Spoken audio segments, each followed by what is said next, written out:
Shalom, selamat pagi Bapak Ibu Saudara-saudari yang dikasihi oleh Tuhan kita Yesus Kristus. Berjumpa kembali dalam Sarapan Rohani ST Paulus Jakarta. Bersama saya Maya Margarita Nduufi, mahasiswa semester 5. Ya, pada pagi hari ini saya akan membagikan kebenaran firman Tuhan. Namun sebelum itu saya mengajak kita untuk berdoa. Mari kita berdoa. Terima kasih Tuhan buat hari yang baru yang Tuhan taruh dalam kehidupan kami. Tiba saatnya Tuhan kami akan mendengarkan firman-Mu, Tuhan berkati kami. Dalam nama Yesus, haleluya, amin. Saudaraku yang terkasih, renungan firman Tuhan di saat pagi hari ini saya pilih bagi kita dalam kitab Roma 5 ayat 3 sampai ayat yang kelima. Saya akan membacakannya bagi kita.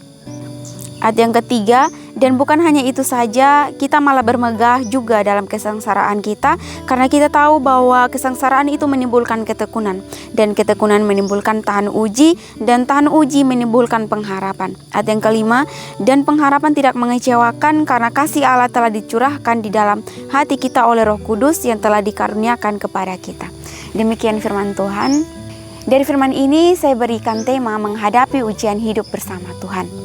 Bapak Ibu yang diberkati Tuhan, ujian Kristen adalah bagian penting dari hidup orang percaya. Saat kita menghadapi ujian dan tantangan, kita dipanggil untuk bertahan dalam iman dan mengandalkan Tuhan. Ketika kita menghadapi ujian dan kesulitan dalam hidup, seringkali kita merasa putus asa dan kehilangan harapan. Namun ketika kita memilih untuk tetap bertahan dan percaya pada Tuhan, kita akan mengalami pertumbuhan rohani yang luar biasa. Kita juga tidak boleh merasa takut dan khawatir karena kita memiliki Tuhan yang kuat dan yang setia, yang siap membantu kita melewati setiap rintangan.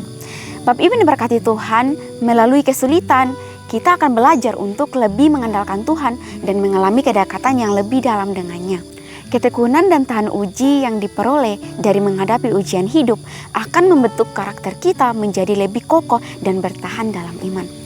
Akhirnya pengharapan yang timbul dari menghadapi ujian hidup bukanlah pengharapan sembarangan, tetapi pengharapan yang kuat dan kokoh karena didasarkan pada kasih Allah yang dicurahkan di dalam hati kita oleh Roh Kudus.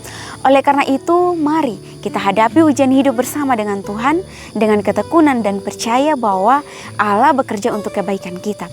Mari kita bersukacita dalam kesengsaraan karena kita tahu bahwa kesengsaraan itu akan menghasilkan kekuatan rohani yang luar biasa dan pengharapan yang tidak mengecewakan. Selamat berhari Minggu, Tuhan Yesus memberkati kita semua. Amin.